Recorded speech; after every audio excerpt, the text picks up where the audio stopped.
What's up, nerds? Welcome to Nintendo Power Block for March 6th, 2018. I'm one of your hosts, Corey Deering, and alongside me, as always, that retro code, Edward Varnell. Happy birthday, Switch! Yay! And joining us once again, our wise Wisconsinite, Jesse Douglas. What's up, guys? Yeah! Normal. That's a normal hello, Ed. What? I'm just It's kidding. That's normal for Ed, though. It's normal for Ed. I just like to give Ed a hard time for his hellos. It's funny every time. I'm just excited to podcast and talk about Nintendo. Ed, I'm kidding. I'm joking. I'll be honest, I was trying to think of something goofy to say, too, but nothing came to mind. Oh, man. Guys, we did it. The Switch is 1 year old, and everybody still loves it. Yes! Yay! It's got a lot to look forward to this month already. Oh, goodness. Shoot, not this month. Just think about May. That month is getting packed like crazy. I know. Yeah. Well, I like this month for me, I want to get Lightfall for it. Kirby demo out, by the way. Oh, is it? In case you didn't know. The Kirby demo's out. Sweet. Yeah. I'll have to try that. Yeah, Sorry, me sorry, too. I didn't mean to interrupt you, Jesse. Well, and then doesn't Kirby come out this month? Yeah, it comes out next Friday? Next Friday. Yeah, so I want to get that.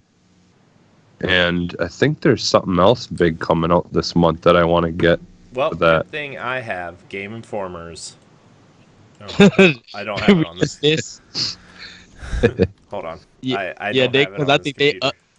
I think they updated it. Yeah, no, I have it bookmarked on my laptop because I like to check. Yeah, but that Lightfall though looks so amazing. Sea of Thieves is coming out, but not for Yeah. Switch, but that's the other. Yeah. Okay. I thought there was something else though. But that's that following Tuesday. For right? Switch, Scribblenauts, Fear Effect, Kirby, Attack on Titan 2, Detective Pikachu for 3DS, Atelier, Lydian Sewell, and that's it for March for Switch. Okay. There's probably a lot of indie games that aren't listed here. Okay. Yeah. Yeah, some of I've go been ahead, seeing Jesse. a lot of indie games of mostly, but what I've been looking at lately, like, you know, every time we get like 20 or 15 new games added to the eShop, there's at least like one or two games that I'm really interested in that are indie games. So Yeah, and like, so I started a new job this past week, and usually like when I get home, I had a routine, and I would be like, I'd be looking up all the Switch stuff and making sure everything was right and everything. I have not been up to date. I hadn't even turned on my Switch in like a week, and so I turned it on. I go into the eShop because I wanted to download the Kirby demo. There's like 40 new games out since I turned my Switch on last. I'm like, what are all these things? What is this? What is some of this? What is this? Ugh. And then I looked at the coming soon, and it's, you know how the coming soon section usually only has like maybe 10 games, 12 games, depending on what they are. There's like 25 games in that list now. I'm like, Yeah, all I some want of to do is download the Kirby demo. Because some of them were just like people were waiting for the release date for a lot of them. It did like, okay, it's coming out this day on March, and it's just like, wait, you just did what? Right. So yeah. There's so much coming out, dude. There is so much coming out. I've had to delete stuff off my list to make sure like I can get. I've had to prioritize my list, and I have like the definites, the most likelies, the maybes, and then there's ones that I just had to straight up go straight out, just cross out. I'm just like, oh my gosh, there's too much. There's too much. Plus, like the stuff I'll get into it in a second, but like the stuff we've been doing with our most recent Let's Play shows that we started. By the way, season 1 of Squad Goals is now up, or the first episode of season 1, and season 2 of Pod and Play started. So excited! Yes. You know, we're planning a whole bunch of stuff surrounding Sea of Thieves soon, and it's just like, it's too much. So, before we get into what we've been playing, I want to do a little housekeeping. Like I said, we have 2 Let's Play shows that all 3 of us are doing. A combination of us 3 are doing. Pod and Play. Our first episode is up. Tomb Raider. Very good episode. Yay! I'm very proud of the episode. I watched it today. Pod and Play is going up on Saturdays. I know we said we didn't know when it was going to go up, but it's going to go up on Saturdays at 8 a.m. Eastern time. So, kind of want it to have like a Saturday morning cartoon kind of feel, where like you get up to watch a Let's Play of us just talking about stuff. So, Saturday mornings at 8. Squad Goals Monday mornings at 8 a.m. So, those are there. And then there's going to be a retro game thing on Thursdays. So, don't know when that's going to start yet, but it's planned. So, Season 1, Squad Goals, Mondays at 8. Pod and Play, Saturdays at 8. Yeah. Yes. And we have a lot of great games and discussions for Pod and Play. And Squad Goals, oh goodness. If you guys want a great laugh, wait till you guys see the debut. Yeah, so we did, Jesse and I recorded 2 Squad Goals without Ed, and then we recorded the Halo 4 Let's Play with Ed. So Jesse taught me, was trying to teach me how to play Rainbow Six, and the first episode is just me doing very bad at Rainbow Six. The second episode is going to be an hour and a half of Halo 4, the Halo 4 campaign. We are going to play through the whole campaign of Halo 4, so like it'll probably be staggered every other week. And then the third episode is going up in 2 weeks-ish. Jesse and I did Terrorist Hunt for Rainbow Six, so that was fun. That last round where we had to take out all the guys was so much fun. I was so scared. I was like, I'm gonna die. I don't want to leave Jesse. I don't want to die. I've died too much tonight. that one would be a really fun gameplay thing to do with Ed and stuff, and other people who that aren't used to the game. Yeah. Because we as you guys will see, we kind of worked at our own pace and just talked things out before we moved and just kind of had fun with it. So it's just so much easier to have fun in that game type. Yeah. Yay. At the rate we're recording Squad Goals, it might go up twice a week. I'm not 100% sure yet. Especially with like the Sea of Thieves stuff that we're going to start doing. So we'll see how it goes, but I'm really excited. I love Ed. You need to play Terrorist Hunt with us next week or Saturday. Let's see what the situation turns out to be. Just say that. All right, I guess we can get into what we've been playing. We'll start with Jesse since he never really gets to talk Nintendo with us. So Ed. Let's see. I've been playing mostly. I've been playing Gulf Story, and I've been playing Rayman Legends on my Switch, and playing the game of looking at games and wishing I had money to buy some more for Switch. But that'll come in time. It's my birthday month, and I got other things that I could possibly have money for later. So I didn't play a whole lot of it, but I did end up picking up a Dreamcast and getting NFL 2K1 and played that a little bit. So nice. And then we played obviously we played some Halo 4 and some Siege, and I played a little let's see. What else did I play? There's a whole bunch of things. The Halo 4 Squad Goals we did. It's so funny. It might be the best video we've ever done. Yeah, well, that's the thing is like when you're in a game like that where you kind of there's like a certain point that you go past and it kind of activates things. There's that in between point where you can just goof off and be. We can just, talk and be funny about things. And, it's like the perfect campaign style game to play and have fun with while, still doing what you need to do. So, yeah. I'm looking for more of that. Plus, when you're not paying attention and your squad mates Love to add excitement to the formula. Yeah, maybe I'm gonna like leave it just at that. You guys gonna really have to watch it. I think when we got finished, I literally when I got done talking to you guys, I literally was just laughing about for a good 5 minutes at myself, just cracking up. I was just like, that was so amazing.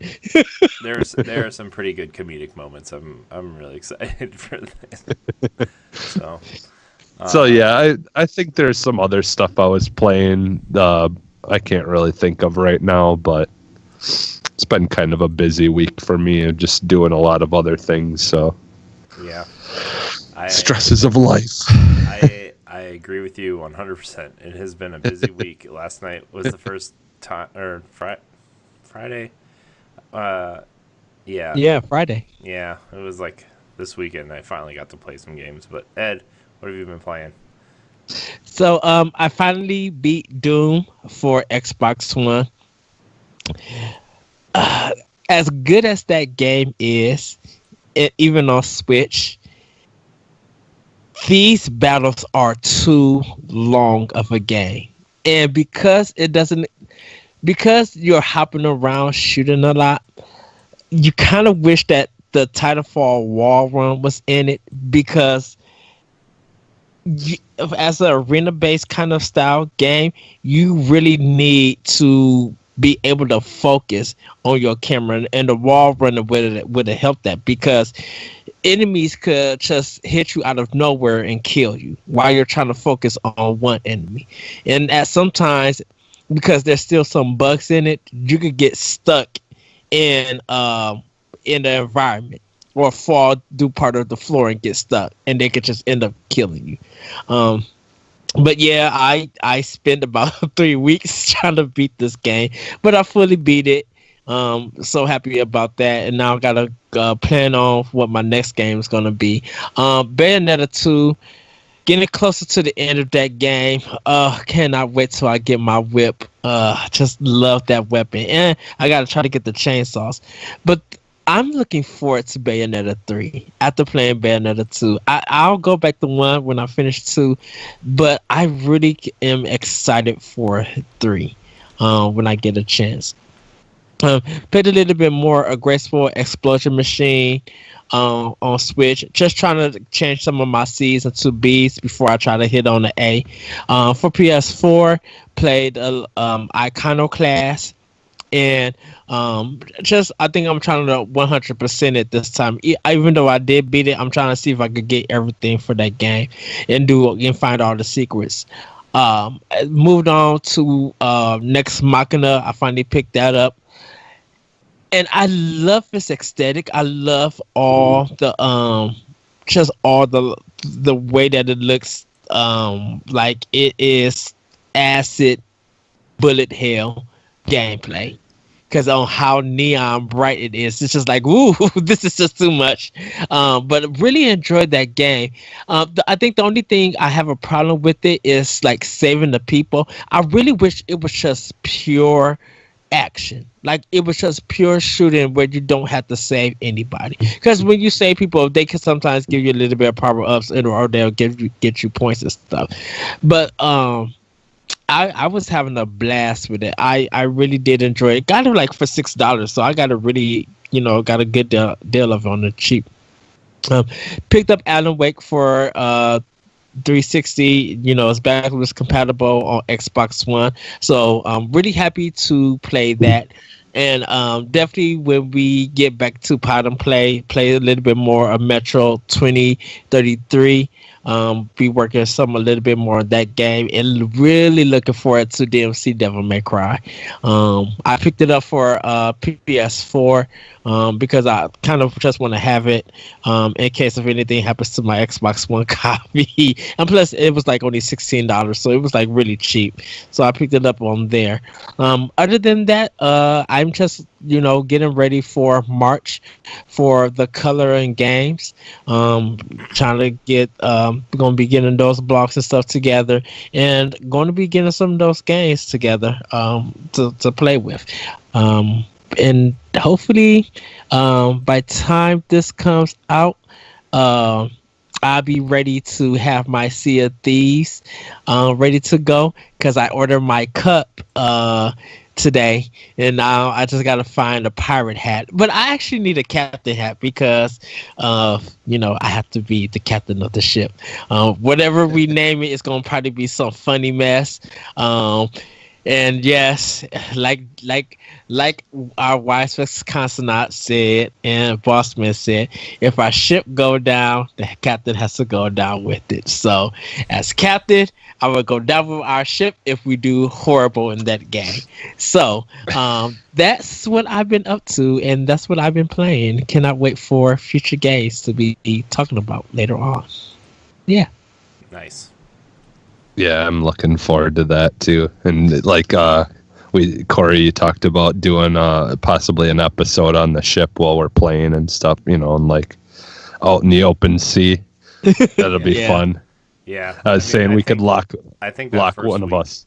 I think that first week that game's out, we need to do the podcast from the ship like that. Just play and it'll be basically like a pod and play, but just an Xbox show.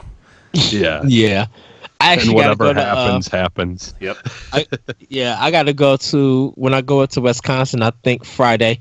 I'm gonna go get my drink and get it ready for the game. Get my cider boys. When does it come out? The 23rd? Is that what we? The 23rd. Yeah. Is that okay? I couldn't remember if it was the 20th or the yeah. I didn't realize it was literally a day before my birthday, so that's cool. Yeah, because normally it comes out on the Tuesday, so I'll probably be at a different store to buy that game. I'm like I said, I'm buying it to have my physical copy. I know Jesse, you got Game Pass, so you'll be good to go. I don't know what you're doing, Corey. If you're buying the game or doing Game Pass, but I'm definitely buying my physical copy. I know this is a Nintendo show, but speaking of, did you see that picture I took of what's in recently added Game Pass? Yeah, Rise of the Tomb Raider.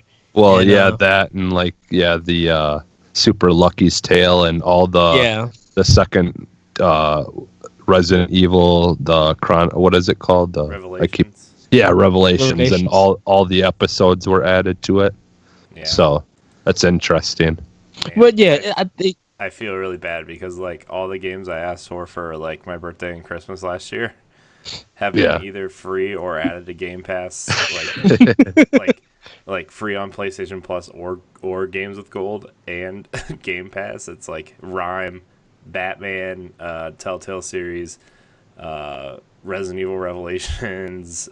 There's just funny. Other ones too. Yeah, like, oh, come on. Because the Batman Telltale one, the first season was on PlayStation for free for PlayStation Plus. I'm like, I'll download it. This way I could be able to add, because I got all the achievements on Xbox. So this one I kind of want to do like a evil version of Bruce Wayne. Yeah, and that's why what's nice about like me having Switch and Xbox is like now basically any games that I want to get like that. If it's for Switch, I just get it for that because then that way it's not a big deal because if it comes out free on Xbox, well then I've got it in both places. I can bring it and play it on the go.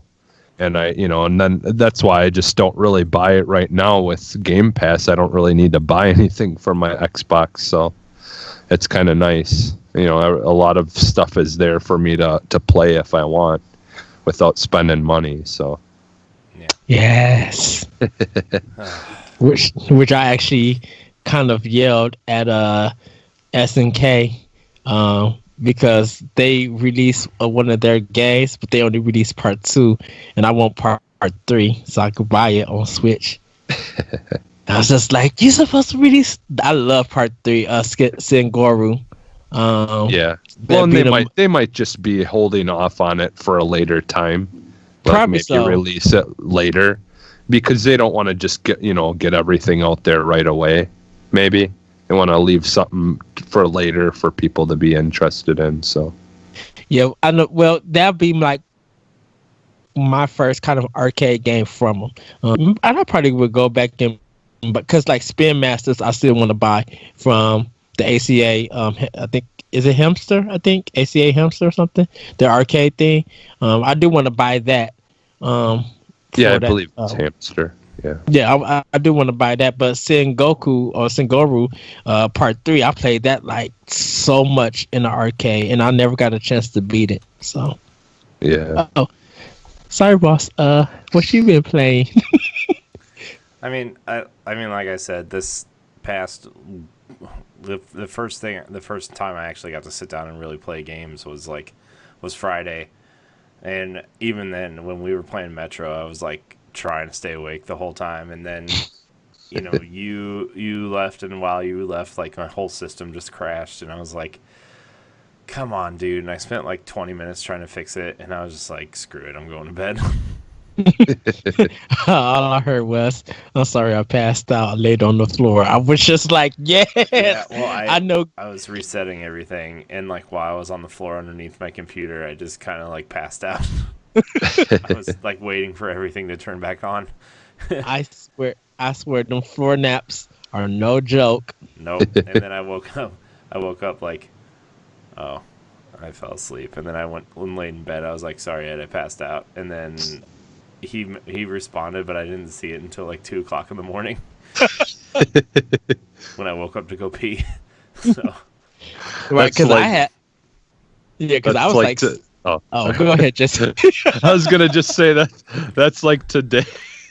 Like today, I woke up for a little bit, and you guys had a big conversation going on, and I was part of it, and then I went back to bed. And then I woke up to another big chunk of conversation. Well, I think one morning you guys stayed up. This was probably like a month or two ago at this point, but I went to bed early one night, and like I was trying to keep up with the conversation, and then I just fell asleep, and I woke up at like 4:00 in the morning, and I had like 30 missed messages from both of you. I was like, oh. Yeah, well, we're all adults. It's like it's when you're younger and like someone doesn't respond right away, you like get all like, oh, why aren't they responding? But it's like we're all adults. If someone doesn't respond for like 2 hours, it's not a big deal. Yeah. I figure you're probably doing something busy or whatever. I'm usually busy anyways too, so. Yeah. But I feel like this past week, like I know I was less busy, but I was more busy than like I have been, and it's just like, and like getting up at 6:30 in the morning, I want to go to bed at like 9:30 or 10 o'clock. Like I want to go to bed. Like I know I have stuff to do, but I want to go to bed. So yeah, well, and you starting a new job, you always want to be at your best when you get there. Yeah. It's not like your old job where you could do it in your sleep and like. And probably have. Right. That's why Corey gives me the head up. He was like, I'm coming home and I'm taking the afternoon nap, and I'll be like, you do that, good sir. Yeah, but then I ended up not really taking a nap. I think I slept for like 15 minutes, and then because I was trying to get stuff uploaded and edited beforehand, so it would process while I was taking a nap. And then my computer was like being dumb and said, oh, I don't want to process this video right now. And I'm like, just do it. I don't want to take a nap. And then I laid down, and like almost as soon as I fell asleep, my wife came in and woke me up and said, dinner's ready. I'm like, oh, no. Pillow. Sleep. But anyways, we played Metro for Pod and Play. We recorded like half the episode, so I don't know, probably Tuesday or Wednesday we're gonna have to finish that up. Because my wife's gonna be gone Tuesday and Wednesday, so we can get a lot done. Yeah, because we was having a really good conversation, and then technical. Well, it's good that we kind of stopped before it crashed. There's a lot of stuff recorded that we talked about, so I mean, it's good that we did that. Yeah. So and then Halo and Rainbow Six, and I played a lot of N++ also. I'm almost done. I'm almost done with the intro set of levels. Wow. Man, this energy drink is really burpy. The monster? Yeah.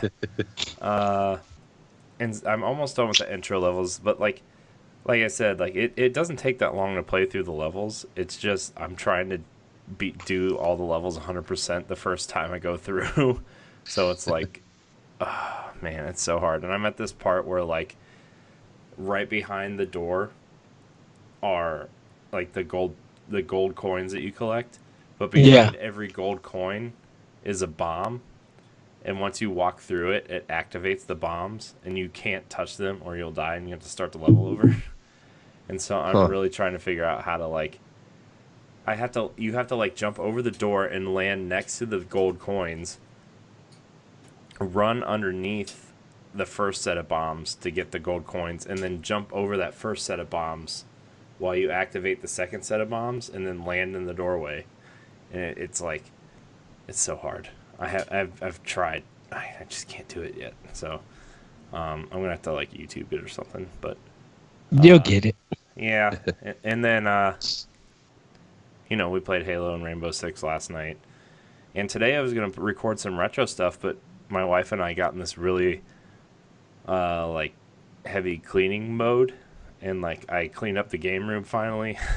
As you can see, it actually looks like a functional room instead of like a mess pit. But yeah. Also, I will say I'm glad that you posted or you showed us those 3 Mario games. Yeah. I really got to write a blog for them. Like all 3 of those games does like mean something special to me. Done so much for me as a Nintendo fan in my life. Mm-hmm. So maybe you guys will be able to check it out. Yeah. Well, I was gonna record some Super Mario 64. I want to really replay that. Honestly, I might just replay it just for fun. Maybe that'll be the first retro show we do. But I have a nice little basket for all my controllers. So yay! That's fun. I got my GameCube adapter, and what I need to do. Oh, the other thing I found too was I found my composite cable converter box, so I can now record GameCube games. Oh, yay! Nice. So, and so I'm gonna hook up the backwards compatible Wii my cousin gave me, and maybe start recording some GameCube games. So I'm really excited. Yes, I love GameCube, dude. I love the GameCube. I love the GameCube. I miss it so much, and me and Jesse was talking about Skies of Arcadia because you was thinking about it on Dreamcast. Yeah, and I remember getting that game for GameCube, and I think my cousin have it. I don't know what happened to it, but I got far a little bit into the game, but I got into the ship battles and just could never pass that part. So hopefully you find a copy on Dreamcast. It would definitely be so cool for Sega to bring that to Switch for virtual console. Yeah. Like if they decide to bring Dreamcast. Yeah, you need to find a copy of Skies of Arcadia. Like it's. Oh, I mean, I didn't play it on Dreamcast, but I played it on GameCube, and it's just it's so cool. That whole concept of like Sky Pirates and just this RPG surrounding this cool kind of like, it's something that hadn't really been done before, and it really hasn't been done since. Like this whole Sky Pirate thing, and man, it is so good. I hope they do like a remastered version of it at some point. Of Skies of Arcadia Legends. I don't even care if it's remade. I just would like it HD, maybe in widescreen, to keep the art style, and maybe do Skies of Arcadia 2 at some point. Like, that'd be so good. Clean up the polygons. Yeah. Well, and just the fact that it's this much later and still no one's really done that. That's like a perfect. That's perfect for them to bring it out because it would be so different. Still to this day, no one's really done anything like it. So, like, it seems like at this point we're not going to get it unless they bring it to us. So. Well, it is very weird that Sega continues to bring out the Genesis games, but they won't bring out the Dreamcast. And I think it's because of the failure of the Dreamcast, like releasing it just dropping it and giving it that price, and people not being able to, really experience the Dreamcast. A lot of people now are trying to show love to the system. So hopefully Sega realizes that this is a lot of fan love for this game, for the system. And a lot of people want their games. They really want to play games. Yeah, what I think it is it went through the same thing basically that Xbox is going through right now, but they just, unlike Xbox, weren't able to just stick it out until things get better. Because I do think it would have caught on if they had hung in there a little bit, but they just couldn't do it. I mean, it just wasn't an option. I don't think that they had financially.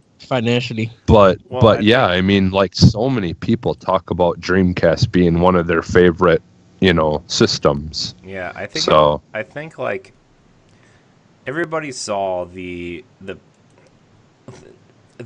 when the PS2 was announced, that killed the Dreamcast before the Dreamcast was even out. So many people were like, "Oh man, look at the PS2! It has so many like cool things in it. It's got a DVD player in it. It's got awesome graphics and stuff." And the Dreamcast was like this middle ground between the N64 and the PS2. And I think if Sega would have just like maybe taken a year and put a DVD player in it, maybe put a little bit more money into developing the system. And like, I know these things are pre-planned like 3 and 4 years before the system even comes out, but like just reworked it a little bit and really tried to compete with the PS2 instead of the N64, I think the Dreamcast maybe would have survived. Yeah. The Dreamcast was kind of designed to be an arcade machine where they could, that version of that they bring it to the arcade, they could just easily port it to Dreamcast. But yeah, the PlayStation 2, and I kind of gotta say, even though the PlayStation 2 had this DVD functionality, which sold a lot of people, they didn't really have a lot of good games at the beginning. Like, I think PlayStation 2 didn't really come into to like its sales, like it's maybe to like a year and a half or even 2 years, getting close to like the PlayStation Slim, the PS2 Slim. Because GameCube was like kind of killing it. Xbox was killing it, and yeah, when Sega made that announcement that they was putting their games on Nintendo consoles, that they was being like a third party, which that just shook the world. It just seemed that Sega was too quick to rush to the front of the line. Yeah, like if they would have had a DVD player in it, it basically would have been what like the 360 ended up eventually being, like, be ahead of its time. Because think about it, they would have had a DVD player, some really good games, and an internet browser, which was the first person to do that. And it's kind of funny. Because they was with Microsoft. They had Microsoft technology in the Dreamcast. Yeah, I was gonna just mention that I didn't really think about it at the time until just recently, looking at it now, that it's actually got the Microsoft logo on it, and it says what does it say? It says something like about CE or something. Yeah. So. Yeah. I mean, you can't deny Soul Calibur was a big hit on Dreamcast. You can't deny, like, they had a Sega Genesis kind of 6-pack with Streets of Rage 2, Golden Axe, and stuff like that. Sonic Adventure, well, regardless if you like it or not, it was a bomb. Shoot, me and Jesse was talking about Power Stone. I don't know why Power Stone 2 was $95. That was insane. I'm like, no, Power Stone 1 I can understand. Not Power Stone 2. Oh no. Usually anytime like some of those games that were very popular, like look at Donkey Kong Country. Even like Corey was playing it, and he's saying how he didn't know how people like this still, and you can pay like $100 for that game to buy it, regardless of how good it is or not. Sometimes some games during this time that is released, it does something for the industry, for what gaming history is. And then when you go back to it when you get older and you've been playing more advanced system stuff, when you go back to it, you'd be like, what was I thinking and stuff? Like, we might question Donkey Kong Country for whatever it is, but if we always play in Turtles in Time, it's old school and it's still good. It just has something about it that's classic, that still stand the test of time. Yeah, I mean, Dreamcast, man, and plus like the security stuff too on Dreamcast was like, not existent. I mean, it played burned games and stuff, so it's just like, yeah. So but you I'm have to buy. Thinking about getting it. I'm thinking about getting Slaughterhouse Trilogy for it, or Splatterhouse. Yeah, but. Yeah, well, the Dreamcast used a different disc that I don't know where you could buy that, because a lot of people, I'm like, you kind of have to import that from Japan, because none of the CDs that was being sold in America was the CD that they was the disc format that Sega was using for Dreamcast. Yeah, you can just you can burn the game on just a regular audio, like a burned CD, audio CD, because it plays music. But you had to do. I thought it was a different format though. Nope, it plays audio CDs. You can play music in it. Well, you can play music on it, but for the data that it wrote, it sounded like Sega was using a different CD, like the actual CD. They wasn't using CDW or no CDR. They weren't using that. They was using something else for it to put their games. I think it just matters what format the file that you save onto the CD is in. It doesn't matter like what kind of CD it's on. It matters the format. So, yeah. Because I think as long as you write it as the format that the Dreamcast reads, it doesn't matter what type of CD it's on. Just like like you've got like all the different ROMs and stuff like that for emulators. They have to be in a certain file format. Yeah. So. Yeah. Like Sega Saturn, all you needed was what's the memory card? 4 RAM something. It was some kind of memory card. that big black square that went in the back of the system. Yeah, you could you put that mug in, you put a Japanese or you put an American CD, or you do something, and then you put the Japanese CD and here you are playing Darkstalkers for Japan. And it would do that thing loaded so quick on Sega Saturn, and they just comparison videos of how Darkstalkers played on PlayStation 1 versus how it played on Saturn, and it was just so amazing. I'm like, wow. Wow. Oh man. Well, that's kind of what we've been playing, and I'm man, you getting that Dreamcast, Jesse, really made me want to not only pull my Dreamcast out and record some stuff on it, but also start maybe looking into some Dreamcast and GameCube games again. So yeah, there's so many good games. What I really want to get is the Time Crisis games and stuff. I miss that. I used to have them for PlayStation. I have Virtual Cop for Dreamcast. Oh nice. No, it's bad, especially when you don't. It probably doesn't hold up. No, when you don't have the gun and you have to use the joystick. It's so bad. It's so bad. Because I had to do that for there was a beat 'em up game, not the Die Hard one, but there was a zombie beat 'em up game that was from the House of the Dead family that I played on Dreamcast. I thought you were going to talk about Dynamite Cop for a minute. Oh my goodness, that game is terrible. No, dude, it was awesome. I watched the whole Game Informer Super replay of Dynamite Cop. It was great. It's not that long because you could beat it.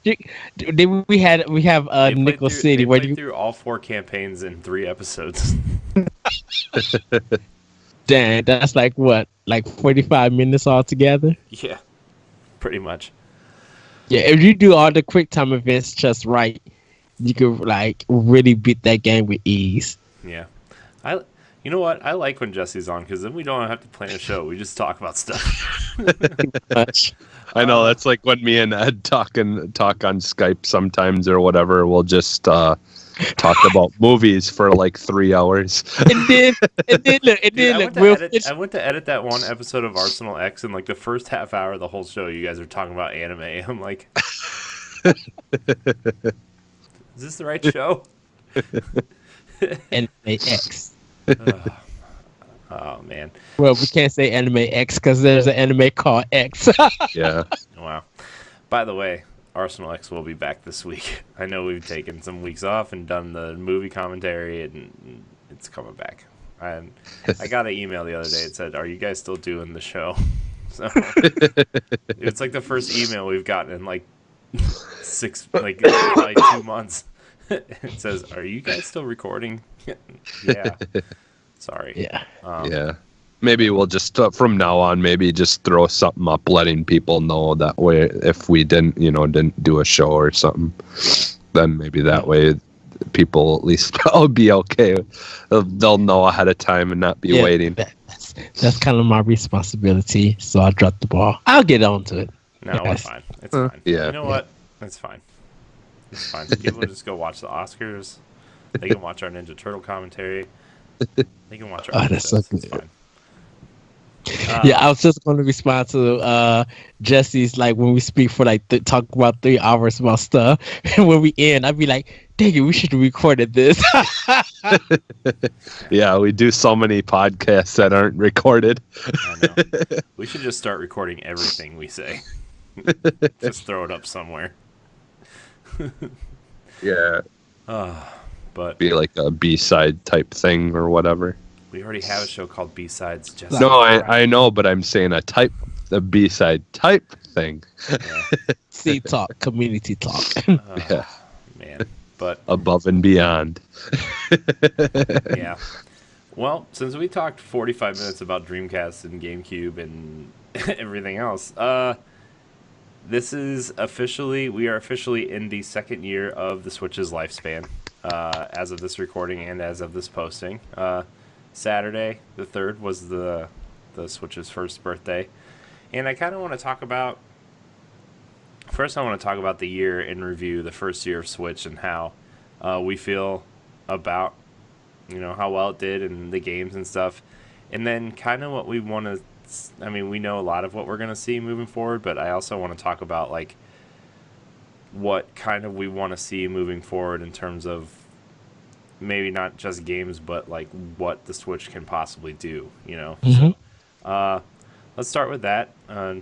Jesse had to go pee or throw up or something. I don't know. Well, I There he guess. is. He's back. He's back. I'll wait till he gets on. Hey, Ed, stop talking about Jesse. Gosh, that's so weird. What? I just talking about his awesome T-shirt. That's all.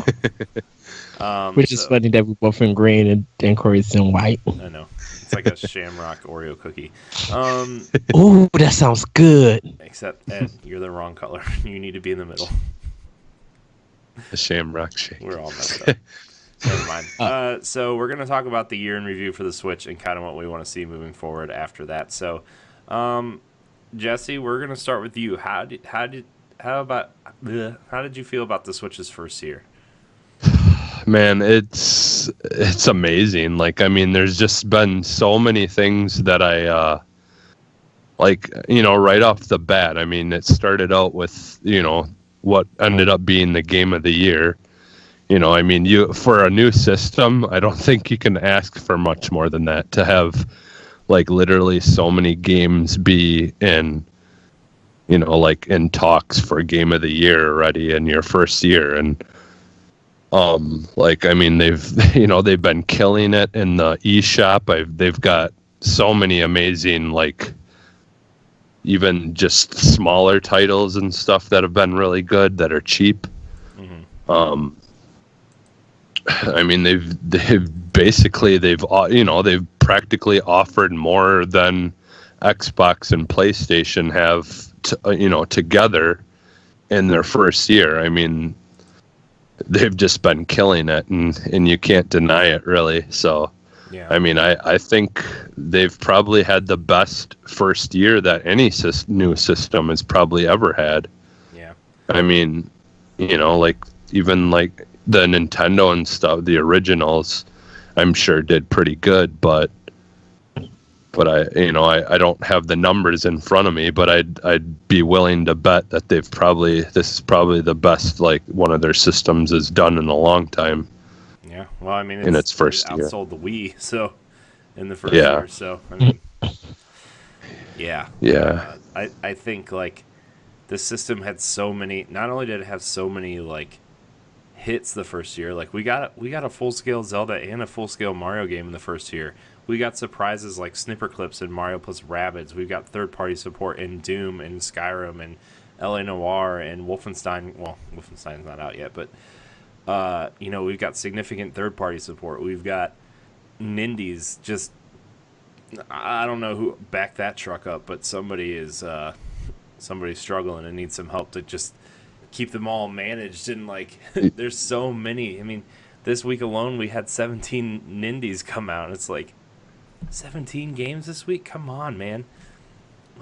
It's insane. And we got great games like Snipper Clips. Snipper Clips is one of the best co-op games I think I've ever played. It's so much fun. Still need to get it. It's so good. I want to get it though, because I know that's something me and my wife would have fun playing together.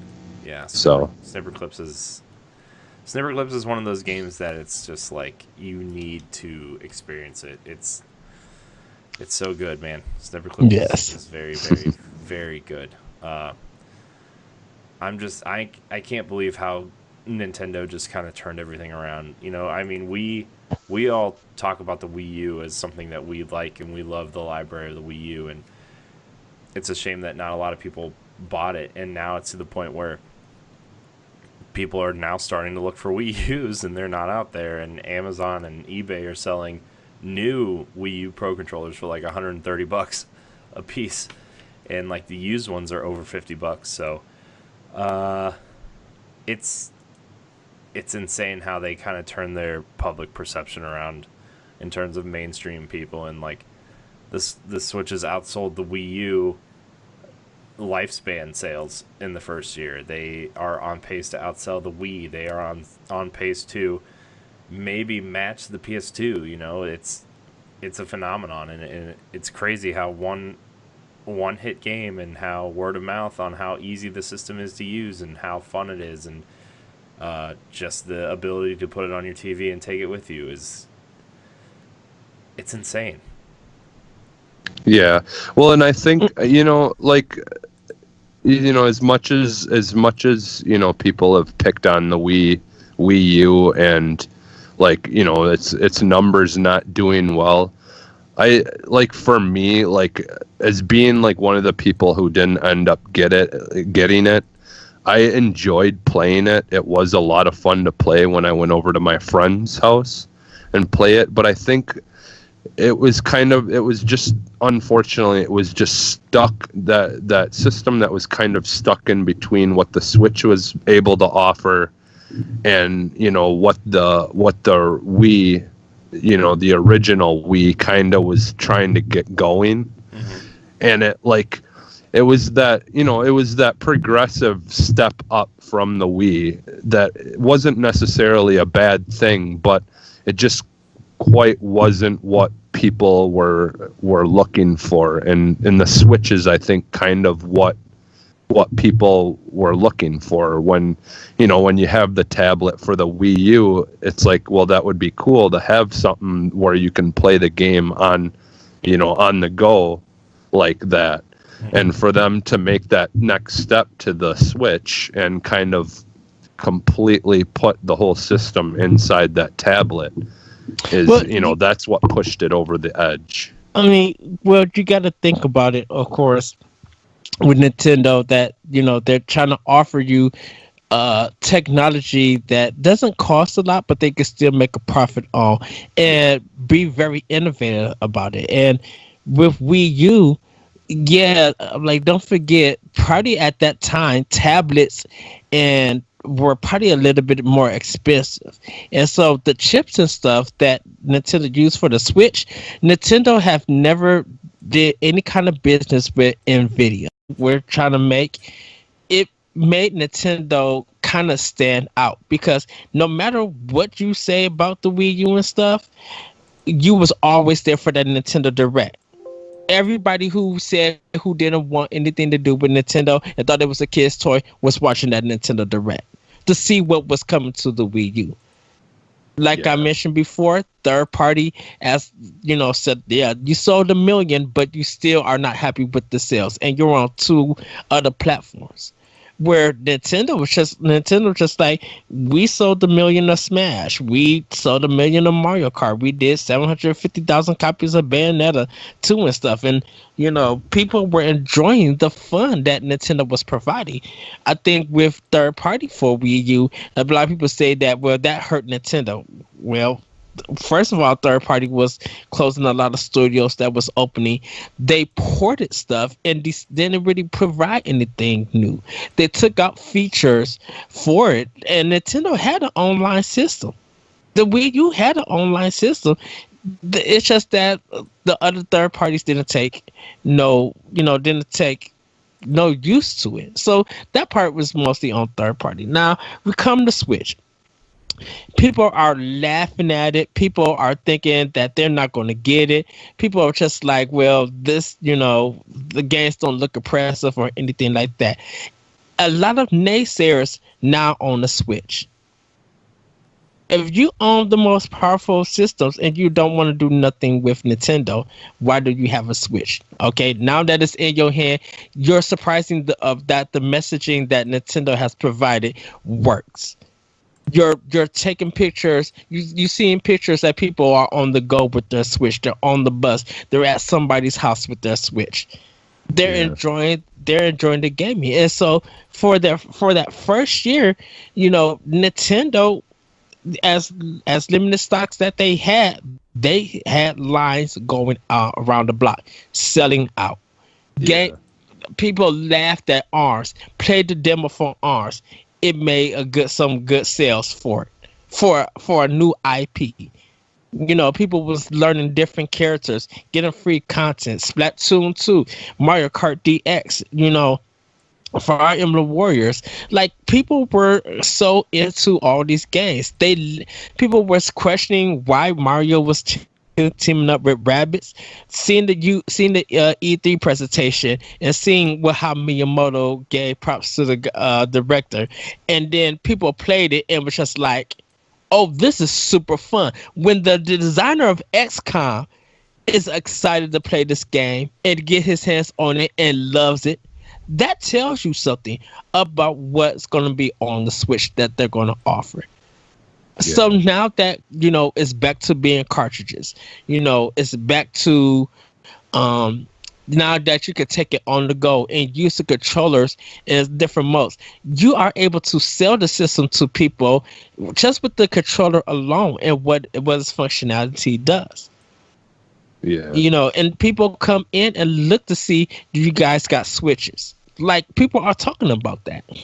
So to see stuff in the first year were great first party titles, third party titles, definitely from Japan. Now Eastern third parties and some American Western third parties are taking a look at the system and be like, you know what, we might want to put our game on here because if Doom is selling well and NBA 2K18 is selling well and FIFA is selling well, where people are talking more about this game. Like, when your game is being talked about a lot on social media, your system is doing something right. Yeah. And that's pretty much what Switch was its first year. People lining up. Breath of the Wild was attached rate to almost every system. Super Mario Odyssey is at 9 million copies sold. yeah, 1-2 Switch even sold a lot. Like during the holiday season, Nintendo, every time they put their first party and some of the third party they put out, those was always gone from the case. Yeah. Well, can we get back to Yeah, recording? you can go. Can I talk? We're recording. Okay. We got crossplay with Minecraft and with Rocket League, and now people want more games to crossplay. Me and Corey did an episode where we talked about Nintendo Switch's online functionality and how Microsoft can incorporate their online functions with Nintendo so that both parties get benefited. Like Switch is doing a lot, and just within this first year, people are still talking about Breath of the Wild. After the game came out, people are still playing Mario Odyssey. People are still playing some of the indies. Shovel Knight, Graceful Explosion Machine, Thumper. They're still playing that and talking about it. I mean, we're So getting great indies. Like, you look at the last 3 months alone: SteamWorld Dig 2, Blossom Tale, yes, Lumo, Super Meat Boy, Celeste, Golf Story. Like, just like that right there alone is enough to keep people busy for forever. right, and more like the Nindies, like the announcements almost every week. Like there was like maybe 7 games announced per week. And so there's just a right option. And we haven't even touched on yet that the region free that Switch is, and people were talking about how easy it's able to set up another account so you can have Japanese games on your system. Like no one's talking about importing on PlayStation 4 and Xbox One. When it comes to importing, if it's easier to do on Switch, people are going to Play Asia or going to Amazon and buying those eShop points and buying those games. Hey, people was making a second account to play Kamiko before it even came to America. Like 2 weeks after it, and people were loving that game. Like Switch has become just within this first year, more than just the. To play off your point, Ed, sorry to interrupt, but No, go ahead. we're seeing that Nindies, like the indies on Switch, are selling more on Nintendo than they are every other platform combined. Yeah, Which is why we're seeing just a floodgate of indies coming in. So, yeah. I mean, that's pure profit for those companies, and when Western third party is seeing this, they're just like, well, and I got to give it to Bethesda for taking that charge. Yeah, Ubisoft did their part too, and 2K really did their part too. But when Doom is having a hashtag of let's get this 1 million sold, and I think they reached it, didn't they? I think Doom reached 1 million on probably, Switch. check out me and Corey's reaction about the Nintendo Direct about Wolfenstein 2. Like, out the blue, Wolfenstein 2 is coming to Switch next year. The game the game was just out only for PS4, Xbox One at that time when it came out. Like, it was in October, and it had just came out. But they're making this announcement just out of the blue. Rockstar seeing how great LA Noire sold. And people are enjoying that. Axiom Verge is getting a lot of love on Switch. Like people are finding that multiverse and buying it more on Switch than anything else. Yeah. The community and part of the industry saying how much they love the Switch. The community is begging third parties to put a lot of their games on it because they want to play it on the go. Elder Scrolls, Skyrim sold well on Switch. Well, and I think part of it too is like obviously a game developer is gonna almost always want to probably get their game out on everything that they possibly can. But unfortunately it comes down to the publisher whether that happens or not. And for those guys on like Bethesda and these other companies, for them to be getting a Switch and bringing it to work and saying, hey, this is kind of a big deal. We're going to be bringing our Switches to work to show the company, the publishers that we maybe work with. This is a big deal, and it's a big force that, you can't just ignore. And, luckily for Nintendo, they were able to create that force again in the gaming world. And I think that's why we're going to see more third-party games and people actually trying to make games for the Switch, because in the past, with the Wii U, whether it was good or not, that's doesn't really matter, but it all comes down to sales, and if they're not selling a lot of systems, unfortunately, they're not going to have enough power to push these companies to want to, make games for them. Well, make it worth their while, anyways. Well, the thing about it is that third party wasn't announcing the games for Wii U so that people could buy it. There's no purpose of getting the system if that particular game is not going to come to the system, because during that time, as always, there's an expectancy that they would sell better on this. If you could get your money 3 times over 2 times, put it on all 3 platforms, because look at how Call of Duty Black Ops 2 did on Wii U. People preferred that version over the other 2. Yeah. They enjoyed that Wii U's online version than the other 2. But the guy that Penny Arcade was talking about that. But I think that's a big enough name, though, that has such a big, massive following that they knew that they could at least make their money back.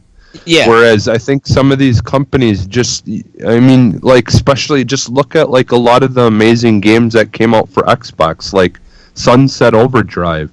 It's an amazing game, but it didn't sell well. And unfortunately, certain games, these companies just don't know that they can, be certain that if they put that game on a system that hasn't sold a lot, whether that's going to be enough to, they're not certain that it's going to be enough to push people to buy that system to sell more copies on it. And so unfortunately, they just kind of got to be cautious, I think that is true. A lot, and this part now, a lot of it falls on the gamer, because they know it's from a great publisher, a developer. They know that it's on a system that you was probably upset about their past announcements. But if people are enjoying it, if you're willing to give a game a chance, and I think a lot of gamers don't want to give a game a chance. They're comfortable with what they like to play. With Switch, that idea is broken, because you could laugh at something, but if it can make a company make a return on their investment, the community is going to be talking more about that game, and you will be the person left out. So now you have a choice of picking up that game for a Switch, or just missing out on the conversation, and that, I think that's what Nintendo did so well with this first year with the Switch, that they just gave everybody a lot of choices. They weren't focused on mainstream AAA titles, because those was going to be there or not. But if you're highlighting AAA games, not AAA, indie games, and treat them as AAA games, middleware games from, coming, a Nintendo game being made, or like Doom being made for, was it Point Blank, Corey, with Doom? Panic Button. Panic Button. Sorry about that. Panic Button. Sorry, everybody. I got the developer wrong. Panic Button working on a port, and it's good. People are looking forward to that stuff and talking about it.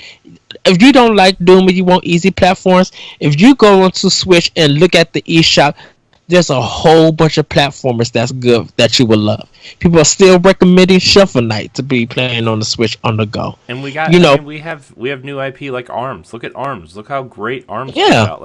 I mean, I know it's pretty divisive between people. Like, you either love it or you hate it. But like, I love Arms. I think Arms. I played more Arms than I did Splatoon, and Splatoon is like the hottest multiplayer game on Switch right now. And it's like, I love Arms. I think Arms is fantastic, and especially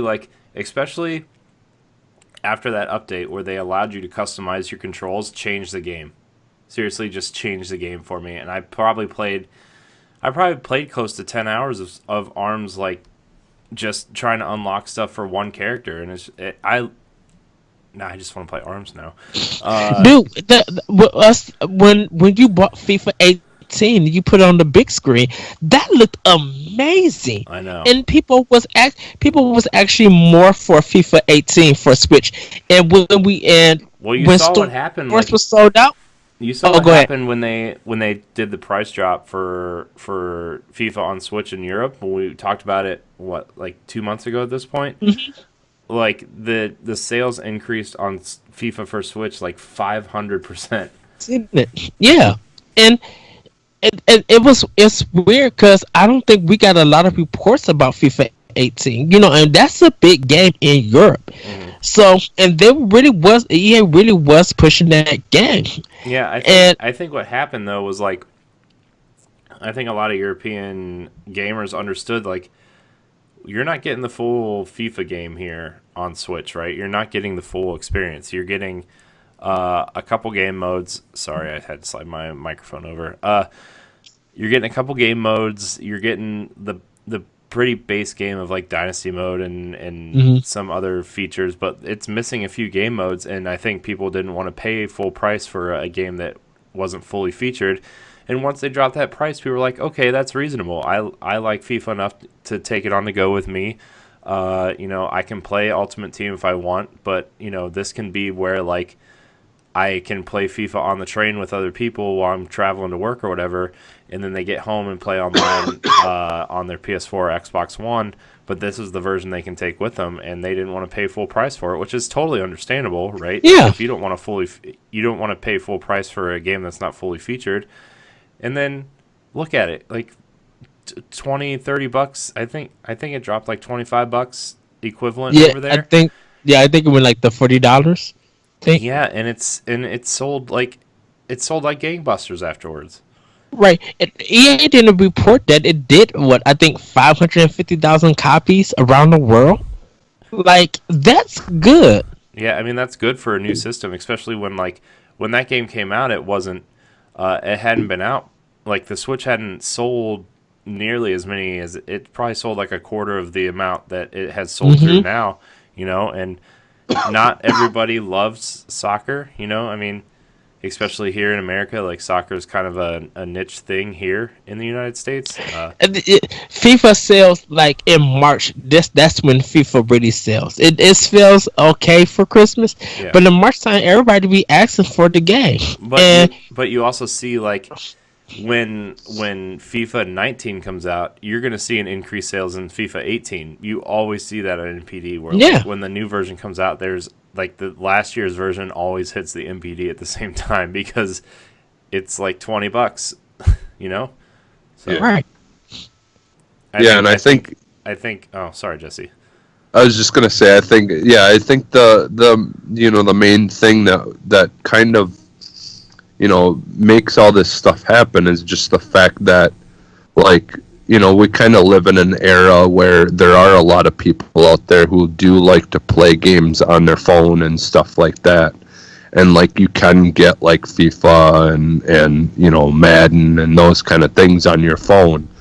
But to be able to have that, like, almost full game experience on the Switch on a bigger screen and, nice controls and everything, it just makes it, to the point of where, like, if that's what you're used to is playing games on phone, forget about that.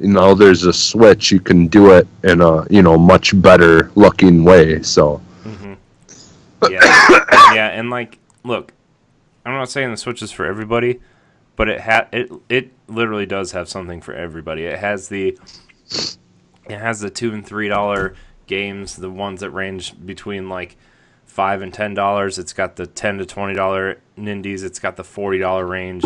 It's got games on sale all the time, and it's got enough big AAA titles to appease people like us. It's literally got everything.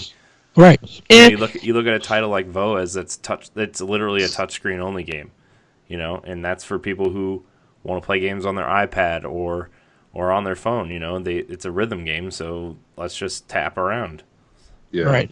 And being a parent, it's like I can let my kid use it and not be afraid of it getting broken because it's very nice, durably made, which is another good thing, that doesn't always happen. A lot of the times, people will cheap out when they're making something, but Nintendo did a really good job in making a nice, solid, reliable, handheld system, which is really great too for the price. And we had some average games. We had maybe one or two bad games, but we had a lot of great titles, like 8s and 9s that are indie games that we've never heard of that just came out. Like Snake Pass, for example. Nobody. Yeah. Who was looking at Snake Pass to be honestly who really wanted to play Snake Pass? And then when they made the rounds and announced it was coming to Switch, it was one of the first. I think that really helped them out by being out of the gate on Switch. Right, relatively close to launch, and that game ended up being one of my favorite launch month games. It was fun. Yeah, Ukulele had its problems on other systems, but people were just like, this is the definitive version to play on Switch. I still need to pick up Ukulele. I really want to play it. But and I think honestly that's where Switch has kind of got the upper hand when it comes to these third-party games being brought to them later, as they can work on them a little bit longer and hopefully get things patched out before it comes to their system. So I think in the long run it kind of is a benefit for people who want to get those third-party games, and don't have them right away, because they know it looks better. So yeah, but I think the Switch had a very, very good first year. It's one of the best systems I think Nintendo's ever made. But we've been going for an hour and a half, so I think we're going to wrap up this episode. But before we get out of here, in one sentence or less, what's one thing you want to see with Switch moving forward? Ed, we'll start with you. More arcade games. Compilations, as I say. More arcade compilations. Jesse, what about you? I'd like to see some more horror-style games. Well, Outlast 2 comes out in 3 weeks, so... Yep, and I'm actually thinking about getting that. So. For me, I want to see some remastered GameCube games. I don't even care if they come Virtual Console. I just want to see them on Switch. So, but with that said, this has been a interesting episode of Nintendo Power Block. You can find Nintendo Power Block every Tuesday and Friday on youtube.com/NGR Radio or your podcast service of choice. Remember to check out Expansion Pack and Pod and Play. Squad Goals also. Let's see what else. Ed, where can we find you? You guys can find me on Twitter at ThatVirtualCode, and you can check out Optional Opinion on SoundCloud, iTunes, Google Play, and other podcast apps. Yeah. Jesse, where can we find you? You can find me on Twitter at @sub_humanist.